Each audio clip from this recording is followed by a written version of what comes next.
अस्सलाम वालेकुम, आप देख रहे हैं पाकिस्तान टुनाइट। मैं हूं सैयद समर अब्बास। प्राइम का आगाज कराची से जुड़ी एक अफसोसनाक खबर से करते हैं, जहां साइट के इलाके में वाक़ फैक्ट्री के बाहर ज़कात और राशन तकसीम के दौरान भगदड़ मचने से 11 अफराद जाँ बहक हो गए। रेस्क्यू हुकाम के मुताबिक जाँ बहक होने वालों में 8 खवातीन और 3 बच्चे शामिल हैं। पुलिस के मुताबिक जिस जगह राशन तकसीम किया जा रहा था वहां करंट लगने की वजह से भगदड़ मची, जिसके बाद करीबी नाले की दीवार भी गिर गई।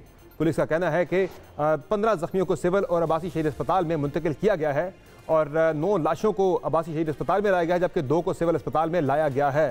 दूसरी जानिब सूबाई हुकूमत भी मुतहर्रिक हुई है। Peoples Party chairman Bilawal Bhutto Zardari की जानिब से भी इस वाक़े का नोटिस लिया गया है, जिसके बाद फैक्ट्री सील किए जाने और 7 अफराद को गिरफ्तार किए जाने की इत्तला थी। ऐसा पहली बार नहीं हुआ कि राशन की तकसीम के दौरान इतनी जानों का ज़िया हुआ हो। इससे कबल मुल्क भर में भी आटे की तकसीम के दौरान अब तक 10 अफराद अपनी कीमती जानें गंवा चुके हैं। इस वक्त कराची में क्या सूरत हाल है, जानेंगे हमारे नुमाइंदे मोनिस सराज से। जी मोनिस, बताइएगा किस जगह पे एग्जैक्टली और ये वाक़या हुआ कैसे? समझने में नहीं आया कि पानी कैसे भर गया, करंट कैसे लगा लोगों को? यहाँ तो राशन तकसीम हो रहा था।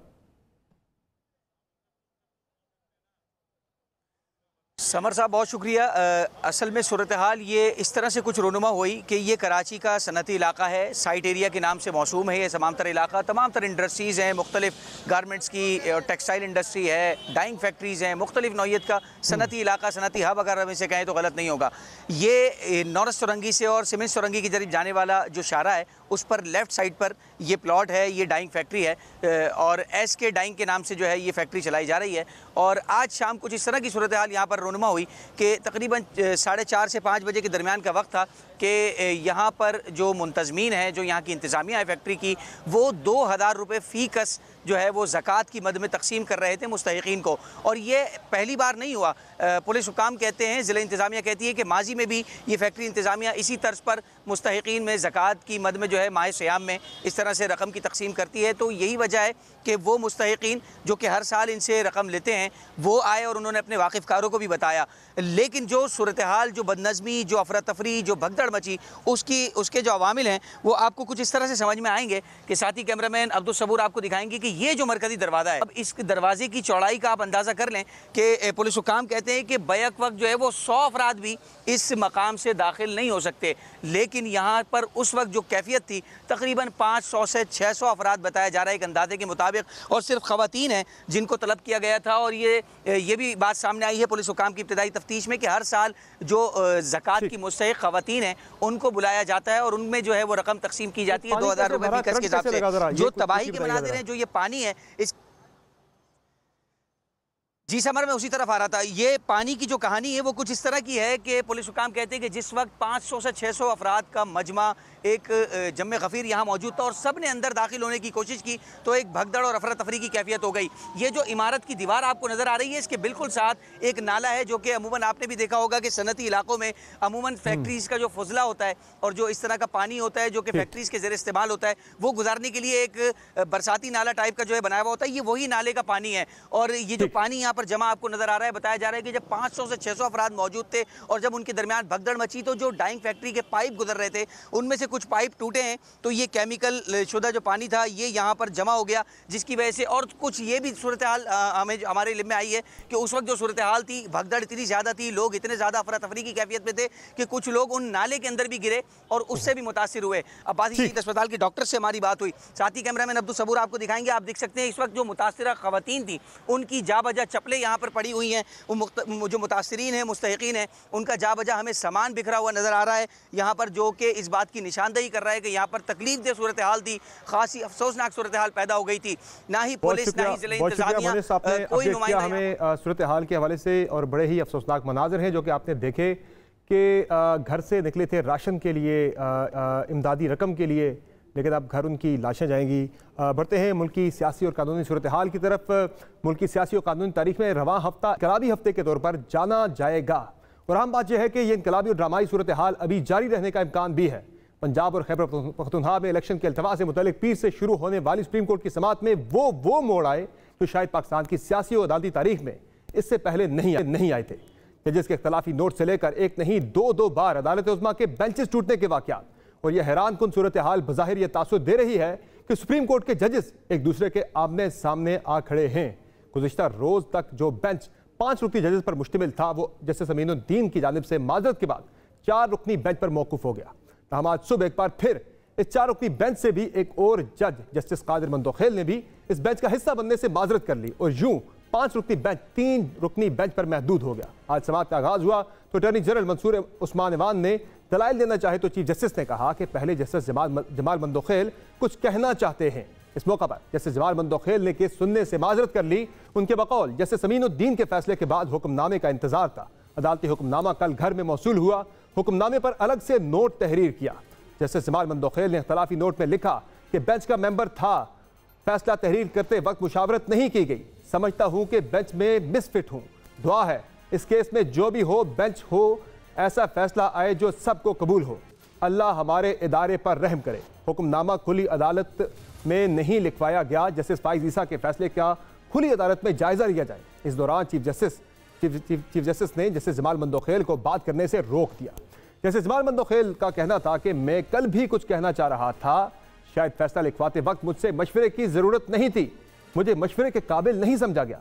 अल्लाह हमारे मुल्क के लिए खैर करे। इसके बाद इस समाअत में वक्फा आया तो एक बार फिर ये कयास आराइयां जोर पकड़ गई कि अब सुप्रीम कोर्ट को लार्जर बेंच बनाना पड़ेगा। तहम ने जब नया बेंच तश्कील दिया तो उनमें वही 3 जज मौजूद थे जो 5 रुकनी बेंच में बचे थे। यानी चीफ जस्टिस उमर अता बंदयाल ने अपनी सरबराही में जस्टिस एजाजुल एहसन और जस्टिस मुनीब अख्तर पर मुश्तमिल बेंच के सामने इस केस की समाअत के फिर आगाज का फैसला किया। केस की समाअत दोबारा शुरू हुई तो पाकिस्तान बार काउंसिल के chairman executive council Hasan Raza Pasha rostrum पर आए और कहा कि बार का किसी की हिमायत या मुखालफत से कोई ताल्लुक नहीं, अगर फुल कोर्ट बेंच नहीं बन सकता तो फुल कोर्ट इजलास कर ले। जस्टिस उमर अता बंदयाल का कहना था कि इस पर हम सोच रहे हैं, जहां तक जजेस के ताल्लुकात की बात है तो जजेस के आपस में ताल्लुकात अच्छे हैं। कल और आज 2 जजों ने समाअत से माजरत की। जजेस की बाहमी एतराफ़ और शाइस्ता गुफ्तगू पहले भी हुई और बाद में भी कुछ नुकात पर आपस में गुफ्तगू नागुज़ीर है।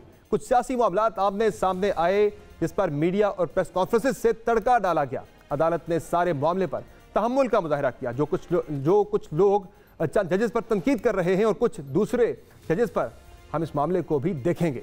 Attorney general Mansoor Usman Awan rostrum पर आए तो चीफ जस्टिस ने कहा कि अटॉर्नी जनरल साहब जो नुकात उठाना चाहिए उठा सकते हैं। अटॉर्नी जनरल ने कहा कि अदालत ने कुछ मुकदमात में हालात की पैरवी के लिए फरीकैन को हिदायत की थी कि गुजारिश है कि पहले सियासी दर्जा हरारत को कम होने दें। चीफ जस्टिस ने कहा कि दर्जा हरारत कम करने के लिए आपको हिदायत लेने का कहा है, इस पर आपने क्या कहा? अटॉर्नी जनरल ने कहा कि सिर्फ वक्त दरकार है, वक्त के साथ ही दर्जा हरारत कम हो सकता है। चीफ जस्टिस ने कहा कि इस अदालत ने हमेशा आइन को ही फौकियत दी है। जजेस को दफातर से निकालकर घरों में कैद किया गया। मौजज़ा था कि जब जजेस बहाल होकर वापस दफातर आए। 90 की दहाई में कई बेहतरीन जजेस वापस नहीं आ सके। आइन ही जमहूरियत को जिंदा रखता है। कल तक जो जेलों में थे आज असम्बली में हैं। इसकी वजह यह है कि वो अवाम के नुमाइंदे हैं। असम्बली की 5 साल की मुद्दत होती है, लेकिन हाउस के सरबरा को तहलील का इख्तियार है। चीफ जस्टिस ने कहा कि सदर ने 90 दिन की मुद्दत के 15 दिन बाद तारीख दी। सदर को इलेक्शन कमीशन ने हालात नहीं बताए थे। हालात से आगाह किया होता तो शायद 30 अप्रैल तारीख ना आती। अदालत के सामने मसला 8 अक्टूबर का है। अदालत मुश्किलात पैदा करने नहीं बैठी। अदालत को ठोस वजह बताएं कि डायलॉग शुरू करें। एक फरीक को पार्टी चेयरमैन की गारंटी दे रहा है, शायद हुकूमत को भी माजी भुलाना पड़ेगा। अगर हुकूमत और अपोजिशन को मुज़ाकरात हों तो कुछ दिन में का वक्फा कर लेते हैं हम समाअत के अंदर। अगर मुज़ाकरात नहीं होते तो आईनी किरदार अदा करेंगे। अटॉर्नी जनरल ने 27 फरवरी का अदालती हुक्म पढ़कर सुनाया। चीफ जस्टिस ने कहा कि मामला चीफ जस्टिस को बेंच की असर नो तश्कील के लिए भेजा गया था। चाहता तो तमाम जजेस को भी तब्दील कर सकता था। अगर आप वही करना चाहते हैं जिससे मसला बना तो ये हमारी प्राइवेसी में मुदाखलत होगी।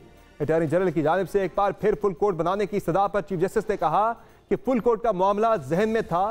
फुल कोर्ट की तश्कील से कबल कुछ अवामिल को देखना जरूरी होता है। दौरान समाअत चीफ जस्टिस उमर अता बंदयाल जज्बाती हो गए और रिमार्क देते हुए चीफ जस्टिस ऑफ पाकिस्तान की आवाज़ भरा गई। उनका कहना था कि बाज़ औक़ात तमाम जजेस प्रिंसिपल सीट पर दस्तयाब नहीं होते। गुज़िश्ता हफ्ते कोयटा, कराची और लाहौर में भी बेंचेस थे। इस हफ्ते भी लाहौर में बेंच था। 9 रुकनी बेंच बनाते वक्त सोचा था कि सीनियर जजेस से नए तक तमाम जजेस की नुमाइंदगी हो। मैंने जस्टिस अतर मिनल्ला को आइन से हम आहंग पाया। जस्टिस मंजूर अली शाह, जस्टिस जाहिया अफरीदी, जस्टिस मुनीब अख्तर और जस्टिस एजाजुल एहसन भी आइन के माहिर हैं। जस्टिस मुज़ाहिर नकवी को शामिल करना खामोश पैगाम देना था। 2019 से 2021 तक जस्टिस फाइज ईसा फुल कोर्ट केस चला और अदालत को सजा मिली।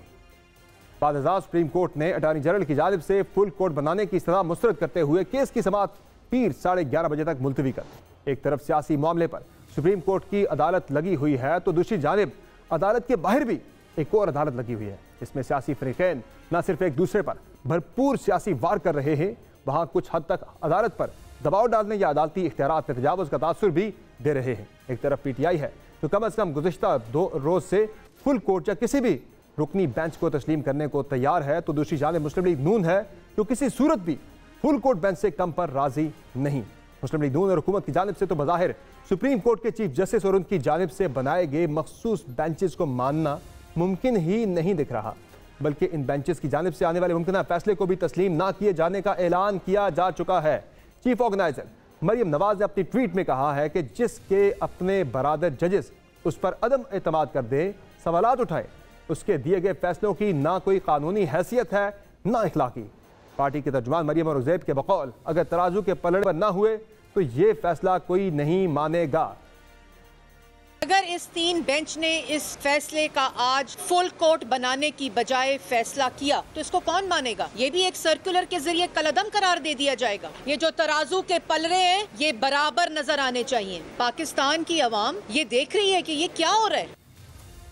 दूसरी जानिब तहरीक इंसाफ इस मामले में लचक का मुजाहरा तो कर रही है, लेकिन साथ ही मुस्लिम लीग नून पर सुप्रीम कोर्ट का दबाव में लेने का इल्जाम देते हुए पूरी जमात के खिलाफ आर्टिकल 6 की कार्रवाई का मुतालबा भी कर रही है, जबकि हालात हाथ से निकल जाने से मुताल्लिक खबरदार भी कर रही है।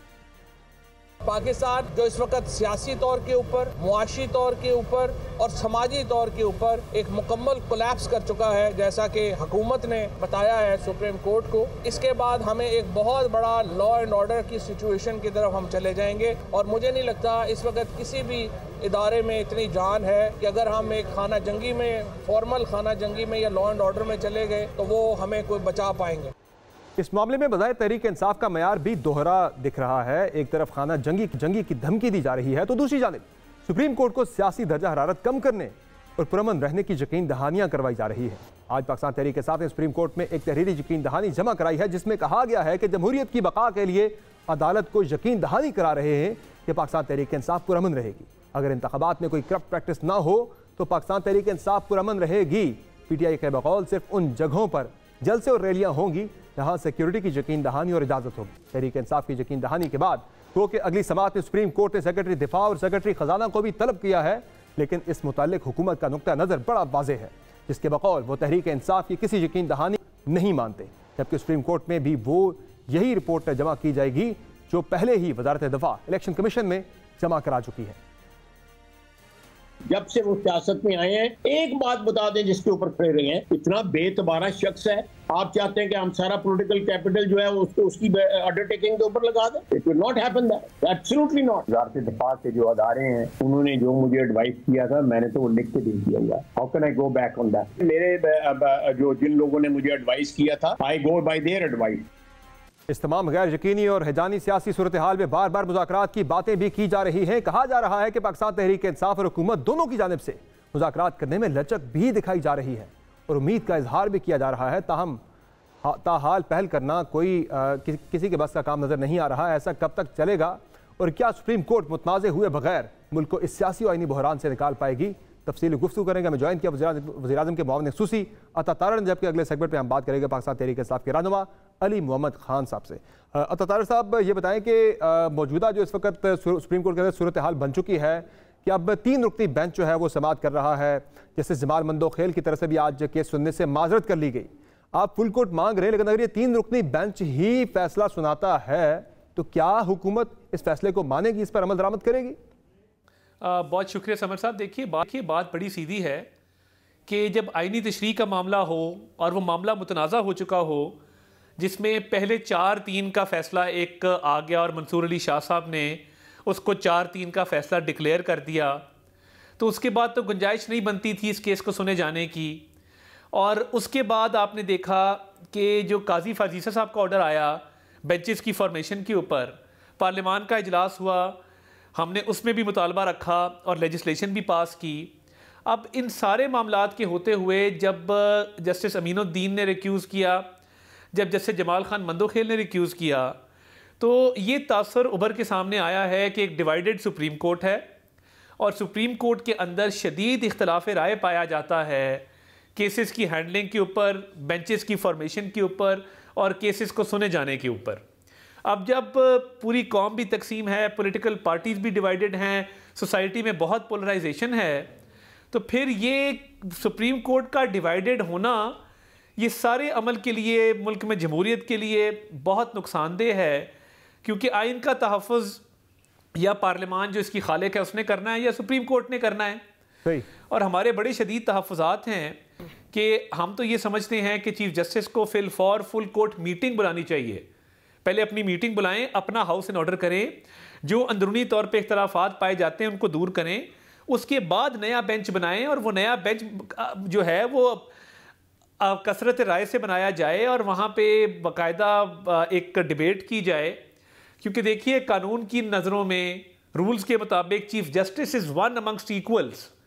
वो सीनियर ज़रूर हैं, सीनियर होने के नाते वो चीफ जस्टिस ज़रूर हैं, मगर वो वन अमंगस्ट इक्वल्स हैं।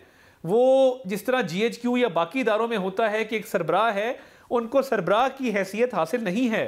सही है। तो ये 2 जजेस के रिक्यूज़ करने के बाद काजी फायजीसा के ऑर्डर पे सर्कुलर जारी कर दिया रजिस्ट्रार ने। ये इतनी बड़ी चीज़ है कि यानी एक सीनियर प्यूनी जज के ऑर्डर की नफ़ी कर दी रजिस्ट्रार के एक सर्कुलर ने। कल को फिर जितनी जजमेंट्स आएंगी, सर्कुलर्स इशू होते जाएंगे और उनको मुतनाज़ा बनाया जाएगा। तो हम समझते हैं कि मौजूदा बेंच वो बायस्ड है, वो ये तासर उभरा है कि वो फेयर फैसला करने के शायद वो पोजीशन में नहीं है। और नौबत यहाँ तक आ गई है कि 9 रुकनी बेंच शुरू हुआ था, वो 3 पे ख़त्म हुआ है। और जो सुप्रीम कोर्ट के अंदर डिवाइड है, इसके होते हुए फैसला तस्लीम करना तो दूर की बात है, ये फैसला दे कैसे सकते हैं, मैं इस बात पे हैरान हूं। मुझे अब ये यानी हुकूमत की जो, मुझे आपकी बातों से जो मुझे अंदाजा हो रहा है कि हुकूमत इस फैसले को नहीं मानेगी, हर सूरत में डिफाई करेगी। फिर मेरा तो नहीं देखें, मेरा तो ये ख्याल है कि कल PDM की मीटिंग है, पॉलिटिकल पार्टी अपना लाहेअमल देगी, गवर्नमेंट भी देगी, मगर हमारा स्टांस ये है कि फुल कोर्ट बनाने में क्या अमर माने है, फुल कोर्ट क्यों नहीं बनाया जाता। ये क्रेडिबिलिटी इस बेंच की इन सारे मामलात के होते हुए, 4-3 के होते हुए, काजी फायजीसा के ऑर्डर के होते हुए, जस्टिस इजाजुल एहसन की प्रेजेंस इस बेंच के ऊपर, जबकि उन्होंने पिछली दफ़ा रिक्यूज़ कर लिया था जहां से ये मैटर शुरू हुआ, जिस पिटिशन में, ये तो अमल दरामद की पिटिशन है, उस पिटिशन की जो ओरिजिनली आई थी, अब उनका इस बेंच पे बैठना और जिद पे अड़ जाना, हम ये समझते हैं कि ये क्रेडिबिलिटी ना सिर्फ इस बेंच की कॉम्प्रोमाइज़ हुई है, सुप्रीम कोर्ट की ओवरऑल क्रेडिबिलिटी कॉम्प्रोमाइज़ हुई है। तो जिस तरह चीफ जस्टिस साहब ने फरमाया, आपस में बैठें और कंसेंसस करें और उसके बाद हमें बताएं कि क्या ये मामला टेकअप हो सकता है, नहीं हो सकता, 4-3 है, नहीं है, फुल कोर्ट बैठेगी, नहीं बैठेगी। अगर बुलडोज करके और तेज़ी के साथ मेरिट्स को डिस्कस करके मामले को एक तरफ लगाना है, तो फिर तो वो हमारी गैर मौजूदगी में भी हो सकता है, कोई अमर माने नहीं है।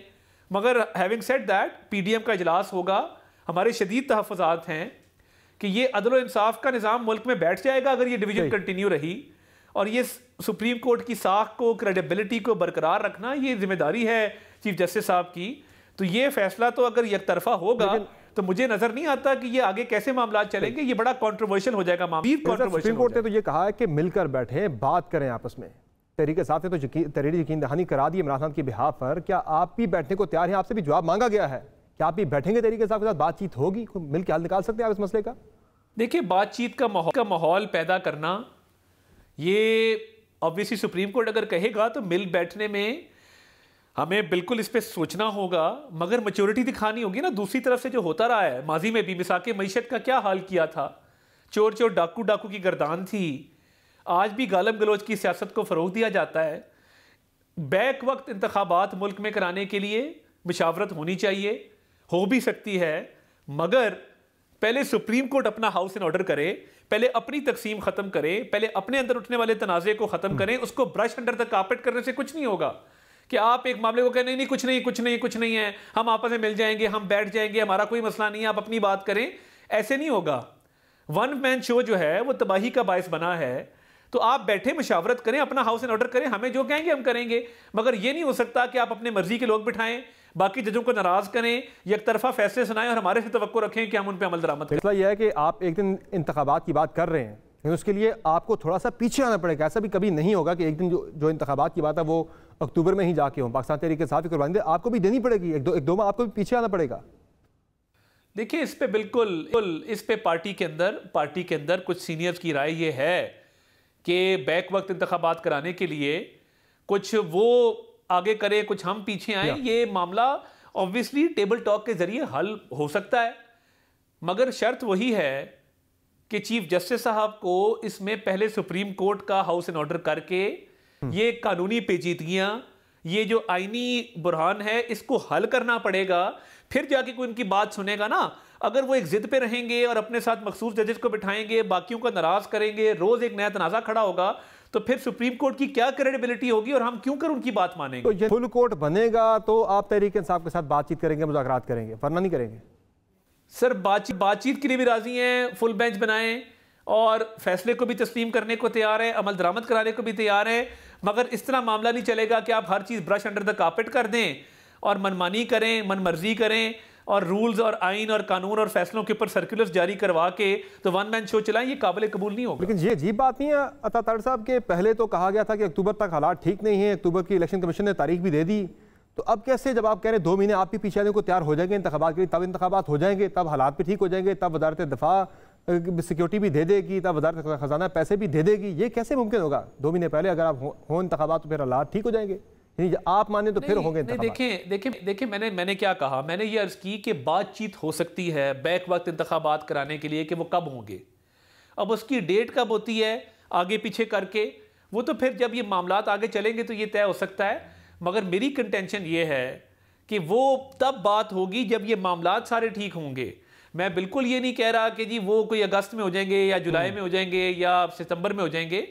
इस पर ऑब्वियसली बातचीत हो सकती है और हालात को देखा जा सकता है, मगर फाइनेंशियल हालात वहीं खड़े हैं, सिक्योरिटी के हालात वहीं खड़े हैं। जब बात करेंगे, जब भी बात होगी तो फाइनेंशियल्स पे भी होगी, जब भी बात होगी सिक्योरिटी के ऊपर भी होगी ना, तो तमाम तर चीज़ों को देखा जाएगा और उसके मुताबिक बातचीत होगी। उसके बगैर बातचीत मुमकिन नहीं है, मगर बातचीत के लिए शर्त यह है कि पहले सुप्रीम कोर्ट के इस तनाज़े को हल किया जाए। सर, इमरान खान साहब एक मरतबा फिर से तहरीक चलाने की बात कर रहे हैं, वो फिर से सड़कें गर्म करने की बात करें। आज उनका अगर आप ट्वीट देखें तो वो फिर से वकला तहरीक चलाने की बात भी कर रहे हैं, वो अवामी तहरीक चलाने की बात भी कर रहे हैं, तो फिर आप भी तैयार है निमटने के लिए, इजाज़त देंगे?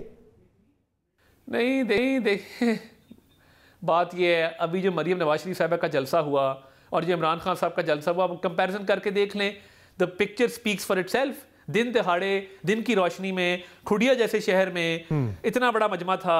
लाहौर में मीनार पाकिस्तान में रात के अंधेरे में भी लोग उस तरह इकट्ठे नहीं हुए जो उनकी तवक्को थी।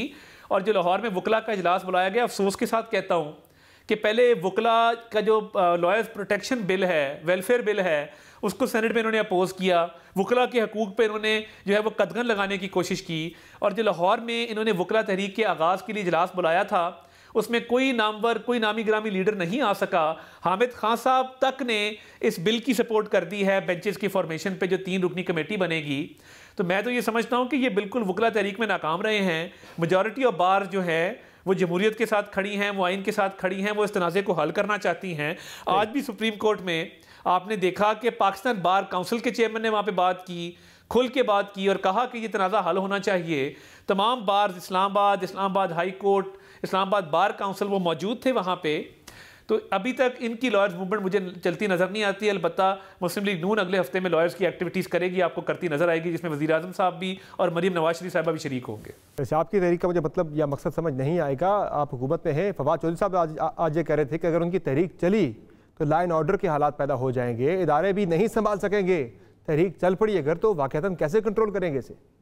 देखिए, मूवमेंट चला के देख लेना, मगर ये नहीं हो सकता कि आप केसेस का सामना ना करें, तोशा खाना में तारीख पे तारीख लें, टिरियन वाइट में कहीं दायरा इख्तियार नहीं है, अदालतों में जाते हुए आपके हमें सिक्योरिटी के खदशात हैं और मूवमेंट चलाने के लिए आप तमाम तर सिक्योरिटी के खदशात को मद्देनज़र रखते हुए उसको आप कहें कि जी हम बिल्कुल बाहर निकलने को तैयार हैं, तो फिर केसेस का भी उसी स्पीड से सामना करें जिस स्पीड से तहरीक आप चलाने को तैयार हैं। मुझे नहीं लगता कि तहरीक चलाने की पोजीशन में है, इनकी खासी थिनिंग आउट हो गई भी है, ये मुश्किल है कि कोई तहरीक चला सके। वैसे अब पिछले हफ्ते अयाज सादिक साहब के घर पर कुछ बातचीत हुई थी पाकिस्तान तहरीक इंसाफ के वफ्द की, उनके साथ कुछ बर्फ पिघली, कुछ पेशरफ्त हुई उसमें? नहीं, पीटीआई के साथ देखें, पीटीआई के जितने लोग आते हैं उनके पास मैंडेट होता नहीं है। उनकी अपनी ख्वाहिश ज़रूर होती है कि हम बात करें, मगर उनके पास मैंडेट नहीं होता, तो उसमें कोई पेशरफ नहीं हुई। वैसे कौन आया था पाकिस्तान तहरीक इंसाफ की तरफ से इस मुलाकात के लिए, कुछ नाम बताएंगे आप? देखिए, वो बात करना चाहते हैं, मगर वो परवेज़ खट्टक साहब अक्सर आते हैं, वो बात भी करना चाहते हैं, मगर उनको पीछे से कोई हिमायत हासिल नहीं होती अपने लीडर की, और वो बात आके अंदिया देते हैं कि हम बात करना चाहते हैं, मगर पीछे से उनको जब हिमायत हासिल नहीं होती तो उस पर फिर आगे अमल दरामद मुश्किल होता है और पेशरफ मुश्किल होती है, तो इसलिए वो मामला आगे चलता नजर नहीं आता। 2 रोज पहले भी परवेज़ खट्टक साहब ही आए थे अयाज सादिक साहब से मिलने के लिए उनके घर पर? जी, अयाज सादिक साहब से उनका रब्ता ज़रूर है और वो बिल्कुल करते रहते हैं रब्ता, बट उनके पास क्योंकि मैंडेट नहीं होता तो इसी बात आगे बढ़ने से वो रुक जाता है। अच्छा तारड़ साहब, पाकिस्तान तहरीक इंसाफ आज बड़ी तनकीद कर रही है कि 90 की दहाई में भी सुप्रीम कोर्ट में तकसीम जो है तारड़ फैमिली नहीं डाली थी, और आज भी वही तारड़ फैमिली मुतहर्रिक है जजों को तकसीम करने के लिए, सुप्रीम कोर्ट को मुतनाज़ा बनाने के लिए। क्या कहेंगे इस पे? देखिए, मैं इस हवाले से बड़ा क्लियर हूँ। रफ़ीक तारड़ साहब सारी उम्र उन्होंने आइन की पासदारी की, आइन के दफा में खड़े रहे, और उन्होंने हमेशा बीइंग अ जुडिशल ऑफिसर भी 1960 से लेके 1995 तक, जब तक वो सुप्रीम कोर्ट में रहे, अपना किरदार अदा किया। डिक्टेटरशिप के खिलाफ खड़े हुए, सजाद अली शाह साहब के खिलाफ खड़े हुए, उन पे बेबुनियाद इल्ज़ामात लगाए जाते हैं अपनी ज़िंदगी में। उन्होंने मियाँ अज़हर ने उन पे इल्ज़ाम लगाया कोई कोयटा का, तो उन्होंने कहा कि तुम अपने बीवी बच्चे लेके मस्जिद में आ जाओ, मैं भी आ जाता हूँ, मैं उनके सर पे हाथ रख के कसम खा देता हूँ कि ऐसा मामला नहीं था, तुम भी खा दो। तो मियाँ अज़हर साहब जो हमाद अज़हर के वालिद उस वक्त भाग गए थे, तो बात यह है कि वो खड़े थे उस वक्त आइन की पासदारी के लिए सजाद अली शाह की डिक्टेटरशिप के खिलाफ। मुझे फ़ख्र है हम आज भी इस डिक्टेटरशिप के खिलाफ खड़े हैं जो सजाद अली शाह की एक पार्ट 2 चल रहा है सुप्रीम कोर्ट के अंदर, और हम एक तारड़ से 2 तारड़ हो गए हैं। तो आज़म नज़ीर तारड़ साहब भी खड़े हैं, तो हमें इस बात पे बिल्कुल फ़ख्र है। अब एक नहीं 2 तारड़ हैं, सुप्रीम कोर्ट को भी शायद देखना पड़े। एक क्विक ब्रेक लेते हैं, ब्रेक से वापस आएंगे, बात करेंगे सारी सूरत हाल पर। पाकिस्तान तहरीक इंसाफ के रहनुमा अली मोहम्मद खान साहब से हमारे साथ रहिए।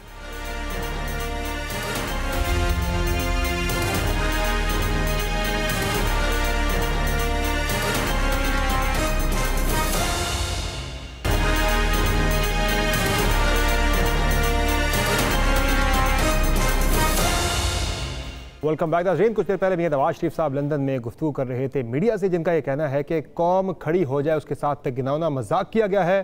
जिस तरह से उन्हें निकाला गया, जैसे साकिब निसार और दीगर जजों की ऑडियोज़ सामने आ चुकी हैं। आप कौम इस मामले पर देखें और उनके साथ खड़ी हो जाए, लेकिन मियाँ साहब को कौम को जगाने के लिए, उनका शऊर जगाने के लिए खुद शायद पाकिस्तान आना पड़े। प्रोग्राम में आगे बढ़ते हैं। हमें ज्वाइन किया है अली मोहम्मद खान साहब ने, पाकिस्तान तहरीक इंसाफ के रहनुमा हैं, आज अदालत के अंदर मौजूद भी थे। अली मोहम्मद खान साहब ने ट्वीट करके मौजूदा सूरत हाल में उन्होंने कहा है कि वकला भी तैयार रहें एक तहरीक के लिए, अपने कारकुनान को भी उन्होंने तैयार रहने का कह दिया है कि सड़कों पर निकल सकते हैं, इसकी भरपूर तैयारी की जाए। क्या आज आपकी जो कोर कमेटी है उसका एजेंडा यही है कि आप कोई अवामी मूवमेंट शुरू करने जा रहे हैं, एहतजाजी तहरीक? बहुत शुक्रिया समर भाई, अल्लाहुम्मा सल्ली व सल्लिम मुबारक अला सय्यिदिना मुहम्मद व अला आलि मुहम्मद। बिल्कुल, इस वक्त तो कोर कमेटी की मीटिंग थोड़ी देर में जो है वो शुरू होने लगी है, और इसी सिलसिले में इस पे तजावीज़ भी ली जाएंगी और मशवरा भी किया जाएगा।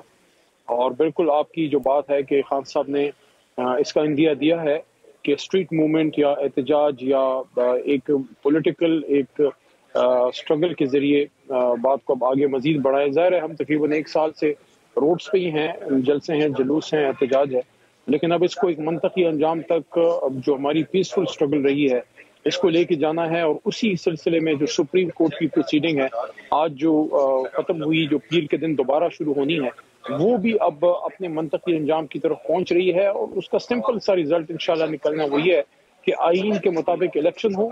थोड़ी बहुत देरी तो वो मेरे ख्याल में अलाउ करेंगे, लेकिन ज्यादा तो करेंगे क्या? अली मोहम्मद साहब, मुझे आपकी पॉलिसी की समझ नहीं आ रही, उसमें तजाद नजर आ रहा है। एक तरफ फवाद चौधरी साहब कहते हैं कि अगर तहरीक चली तो ऐसी तहरीक होगी कि इदारे भी उसे कंट्रोल नहीं कर सकेंगे, नहीं संभाल सकेंगे। दूसरी तरफ आप सुप्रीम कोर्ट के अंदर गारंटी भी जाके दे रहे हैं तहरीरी कि हम ऐसा पुरअमन माहौल बनाने की कोशिश करेंगे कि मुल्क इंतखाबात की तरफ चला जाए? करने के जा रहे हैं आप लोग? देखिए, वो तो आपको शायद याद होगा, जो कल तो प्रोसीडिंग सुप्रीम कोर्ट की नहीं हो सकी, लेकिन परसों जब चीफ जस्टिस साहब ने इसका जिक्र किया कि डी एस्केलेशन या माहौल को टेम्परेचर को लो करने के लिए क्या दोनों तरफ जो है वो ये गारंटी देंगे कि अगर बात आगे बढ़े तो वो गुफ्तगू करें या टेम्परेचर्स को कम करें।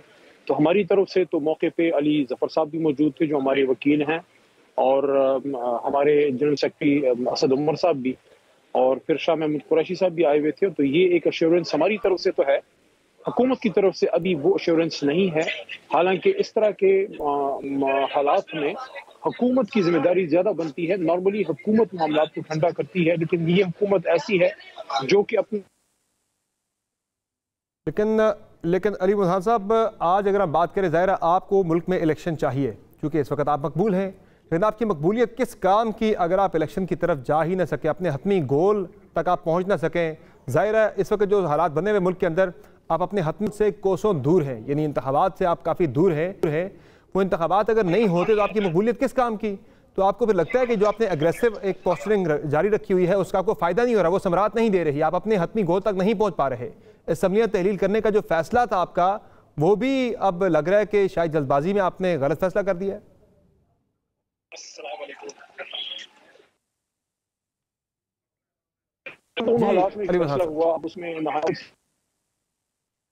अली खान साहब के साथ रब्ता मुनक़ता हो गया है। यकीनी तौर पर पाकिस्तान तहरीक इंसाफ के लिए बड़ी चैलेंजिंग सूरत हाल बन चुकी है। पाकिस्तान तहरीक इंसाफ दावा तो करती है कि वो पाकिस्तान की मकबूल तरीन सियासी जमात है, इंतखाबात होते हैं तो वो स्वीप करेगी, लेकिन इन तमाम तर दावों के बावजूद इंतखाबात, जिसका जो असल पाकिस्तान तहरीक इंसाफ का मकसूद था, जो असल उनका हदफ था, उससे मौजूदा सूरत हाल में, मौजूदा हालात के अंदर तहरीक इंसाफ सिर्फ दूर नहीं बल्कि बहुत दूर दिखाई दे रही है। और इंतखाबात का कोई भी इम्कान अक्टूबर तक तो फिलहाल नज़र नहीं आ रहा। चूँकि सुप्रीम कोर्ट का 3 रुकनी बेंच अगर फैसला सुनाता भी है तो पाकिस्तान तहरीक इंसाफ के बरक्स नून लीग की यानी गवर्नमेंट की पोजीशन बड़ी क्लियर है कि वो इस फैसले को नहीं मानेगी। ज़ाहिर है इससे लग नहीं रहा कि ये बहरान हल हो, बल्कि मुल्क जो है वो मज़ीद आइनी और कानूनी और सियासी बहरान की तरफ बढ़ता हुआ नजर आ रहा है। आज की खबर में इतना, इजाज़त दीजिए, खुदा हाफ़िज़।